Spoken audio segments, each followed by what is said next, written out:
حضرت عمر بن عبدالعزیز جو کہ اموی خاندان کے چشم و چراغ تھے، لیکن ان کا مزاج سب سے ہٹ کے تھا، انوکھا اور نرالا تھا۔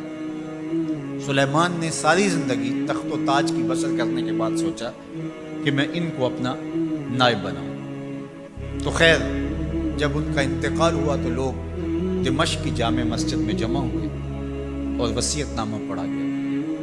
تو حضرت عمر بن عبدالعزیز کھڑے ہوئے، فرمایا لوگوں، نہ تو میری منشا تھی کہ مجھے خلیفہ بنایا جائے اور نہ مجھے اس بات کا علم تھا، یہ میری منشا اور آپ لوگوں کی مشاورت کے بغیر کیا گیا، میں اس سے دستبردار ہوتا ہوں، آپ جس کو چاہیں اپنا خلیفہ مقرر کریں۔ تو لوگوں نے کہا آپ ہی ہمارے امیر ہیں، آپ ہی ہمارے خلیفہ ہیں۔ تو آپ نے فرمایا کہ جب تک اللہ کی اطاعت کرتا رہوں تب تک تمہارا خلیفہ رہوں۔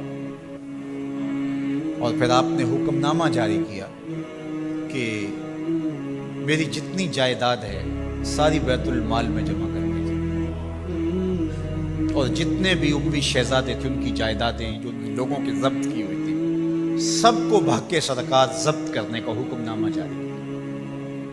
مسجد سے باہر نکلے تو آپ کے لیے شاہی سواری لائے گی، فرمایا میرا خچر کافی ہے میرے۔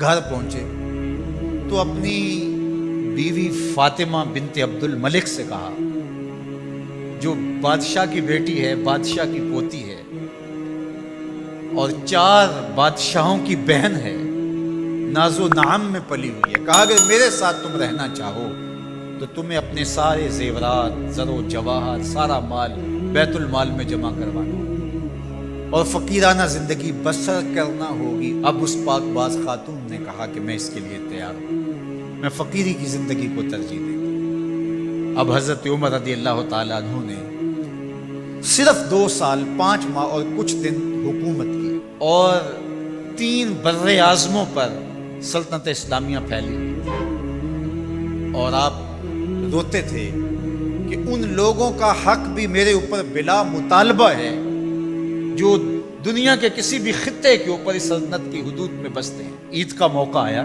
عیدگاہ میں جب لوگ ایک دوسرے کو مل رہے تھے تو امیر المومنین کے بیٹوں کے کپڑے خستہ تھے، پرانے تھے، پیوند لگے ہوئے تھے۔ تو آپ نے اپنے بیٹوں سے کہا کہ تمہیں شرم تو آ رہی ہوگی کہ امیر المومنین کے بیٹے ہو کے تمہیں ڈھنگ کا لباس بھی دستیاب نہیں ہے۔ تو آپ کا ایک بیٹا عبد الملک بن عمر بن عبدالعزیز جو آپ کی زندگی میں انتقال کر گیا تھا، اس نے کہا ہمیں اس بات پہ فخر ہے کہ ہمارے باپ نے خیانت نہیں کی، ہمارا باپ دیانتدار۔ جب گھر آتے ہیں تو آپ کی بیٹیاں آپ کو عید مبارک کہتی ہیں، آپ سے ملتی ہیں، لیکن منہ پہ کپڑا دھرا ہوا ہے۔ تو حضرت عمر رضی اللہ تعالیٰ عنہ عمر بن عبدالعزیز بولتے ہیں کہ بیٹی آپ نے چہرے کے اوپر کپڑا کیوں رکھا ہوا ہے؟ تو وہ کہتی ہیں ہم نے کچے پیاز سے آج کھانا کھایا ہے، تو اس لیے ہم نے کپڑا رکھا ہے کہ آپ اس کی سمیل محسوس نہ کریں۔ تو حضرت عمر بن عبدالعزیز رو پڑتے ہیں اور فرماتے ہیں کہ کس باپ کا جی نہیں چاہتا کہ میری اولاد آسودہ ہو، لیکن میں آخرت سے ڈرتا ہوں۔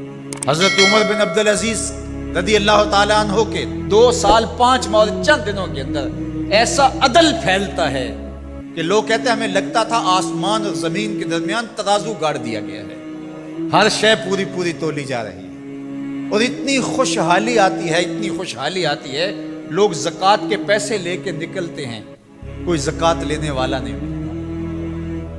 ایک علاقے کے لوگ حضرت عمر بن عبدالعزیز کو خط لکھتے ہیں کہ حضرت زکوٰۃ کا کیا کریں؟ فرمایا غریبوں کو دیں۔ کہا کوئی غریب رہا ہی نہیں، تو کہا کہ اچھا آپ اس طرح کریں کہ جن کی شادیاں نہیں ہوئی ان کا مہر ادا کر کے شادیاں کروا دیں۔ تو وہ جواب میں لکھتا ہے یہ بھی ہو چکا۔